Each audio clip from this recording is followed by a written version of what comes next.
आपका वेलकम है। ये जो हम लोग की नीट की रैंकर सीरीज चल रही है, उसी में आज हम लोग नेक्स्ट टॉपिक रोटेशनल मोशन का क्वेश्चन करने जा रहे हैं। And this question is dedicated to late my father and grandfather. और ये सीन आपके लिए ये है, देखिए स्टूडेंट लाइफ ऐसी ही होती है, इससे हमें बाहर निकलना है। क्वेश्चन ये है, two wheels A and B are connected by a belt. The diameter of B is thrice that of A. If there is no slipping of the belt, then एक ये व्हील है, एक ये व्हील है, ये बड़ा है, ये छोटा है, और यहाँ पे स्लिपिंग नहीं है। If there is no slipping of the belt, तो नो स्लिपिंग का मीनिंग क्या अभी आपको एक्सप्लेन करते हैं। तो आपको कॉलम मैच करना है। If wheels have the same moment of inertia, the ratio of their angular momentum is, इन चारों में से मैच करना है। If wheels have same angular momentum, then the ratio of their moment of inertia is. If wheels have the same rotational kinetic energy, then the ratio of their moment of inertia is. If wheels have the same rotational kinetic energy, then ratio of their angular moment is. तो इसकी matching करनी है हमको, बारी बारी से देखते हैं इसका। सबसे पहले तो बात ये कह रहा था क्या कि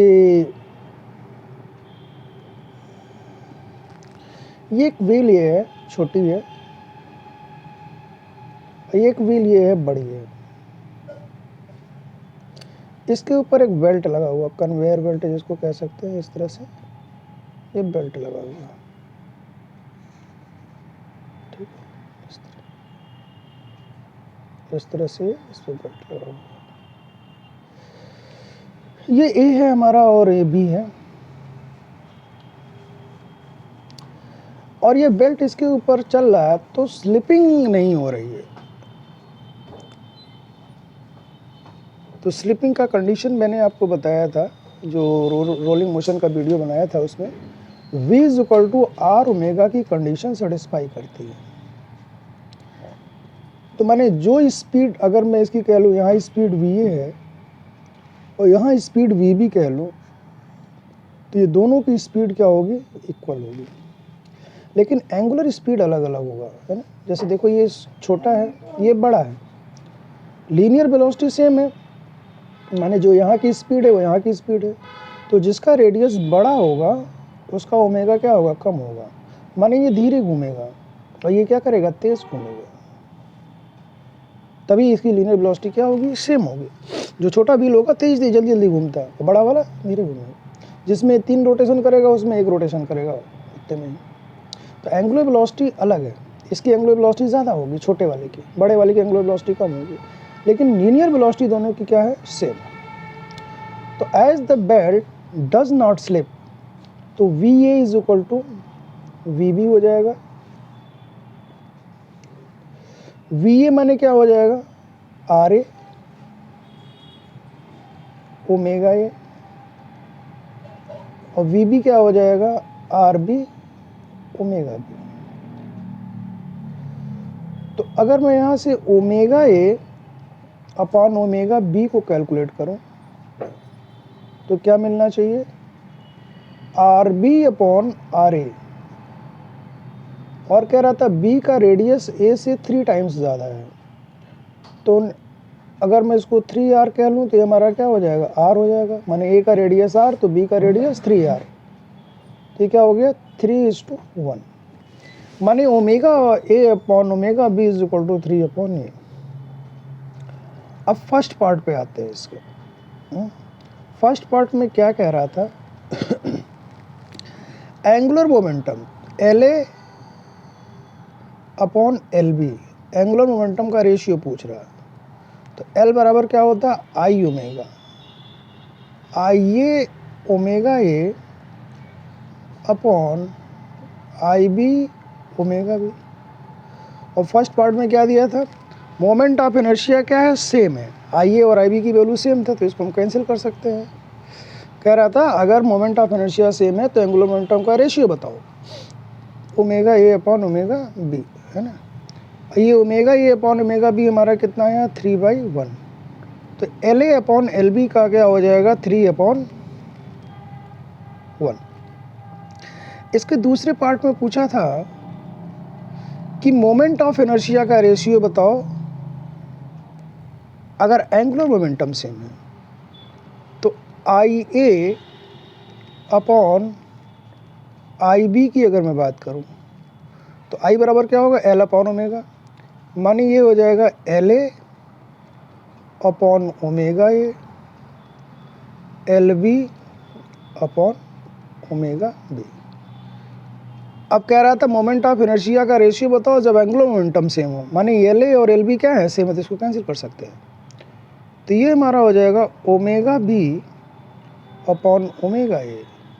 तो इसकी वैल्यू कितनी हो जाएगी, 1/3। तीसरा पार्ट वो कह रहा था कि अगर काइनेटिक एनर्जी सेम है तो मोमेंट ऑफ इनर्शिया का रेशियो बताओ। तो काइनेटिक एनर्जी का फॉर्मूला क्या होता है, K is equal to half I omega square. तो यहाँ से अगर मैं आई ए अपॉन आई बी की बात करूँ तो क्या मिलेगा, के ए अपॉन ओमेगा ए का स्क्वायर। देखो आई इज इक्वल टू क्या होगा, 2K अपॉन ओमेगा स्क्वायर लिख लो, upon I B 2KB upon omega B का स्क्वायर। आप कह रहे अगर काइनेटिक एनर्जी सेम है तब बताना है, तो K और KB हमारा कैंसिल हो जाएगा। तो ये हो जाएगा omega B upon omega A का square. Omega B upon omega A कितना आया था, 1/3। तो इसका स्क्वायर करोगे तो कितना हो जाएगा, 1/9। और चौथा पार्ट जो दिया था वो कह रहा था अगर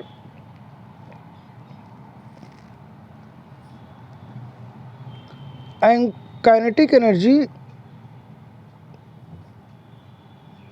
सेम है तो एंगुलर मोमेंटम का रेशियो बताओ। तो याद करो हम लोगों ने पढ़ा था, इसको जरा हटाते हैं। जैसे हम लोग पढ़ते थे K is equal to half mv square, और फिर P इज इक्वल टू पढ़ते थे mv, है ना, ट्रांसलेशनल काइनेटिक एनर्जी में। तो इससे एक रिलेशन बन करके आता था K is equal to P square upon 2m। तो यहाँ से P इज इक्वल टू आता था √2mk। बिल्कुल सेम इसी तरह से यहाँ पे आएगा relation, K is equal to half I omega square और L इज इक्वल टू हमारा आई ओमेगा होता है। तो यहाँ से K की बात करें तो क्या हो जाएगा, L स्क्वायर अपॉन 2i। मतलब L की बात करें तो √2ki, ये डायरेक्ट आप याद रखेंगे फार्मूला, है ना, 2ki ये होता है। तो LA अपॉन LB की बात करें तो क्या होगा, √2KAIA अपॉन √2KBIB। अब KBC में तो क्या हो जाएगा, √IA अपॉन IB। और IA अपॉन IB अभी हम लोग ऊपर निकाले थे। देखो मोमेंट ऑफ इनर्शिया तो बदलेगा नहीं उसका, है ना, बॉडी का मोमेंट ऑफ इनर्शिया नहीं बदलता। तो ऊपर वाले में केस में आया था IA अपॉन IB की वैल्यू 1/9। ये कितना हो जाएगा, 1/3। क्लियर हो गई बात। तो ये 4 ऑप्शन थे, चारों को ज़रा हम मैच करके दिखाते हैं आपको, है ना, चारों को मैच करके दिखाते हैं। तो wheels have same moment of inertia, the ratio of their angular momentum. तो कितना आया था, 3:1। इसका मतलब ए का किससे मैच कर जाएगा, 4th से। If wheels have same angular momentum the ratio of their moment of inertia, तो ये हमारा क्या आया था, 3rd, है ना, 1/3। Wheels have same rotational kinetic ratio moment of inertia, तो ये क्या आया था 1/9, तो सी का कौन सा हो जाएगा second. Wheels have the same rotational kinetic energy ratio of their angular momenta, तो डी का क्या हो जाएगा थर्ड 1/3। तो ये इसकी मैचिंग हो गई। ओके, तो मैचिंग मैक्स का क्वेश्चन था, बढ़िया क्वेश्चन था। Okay, thank you.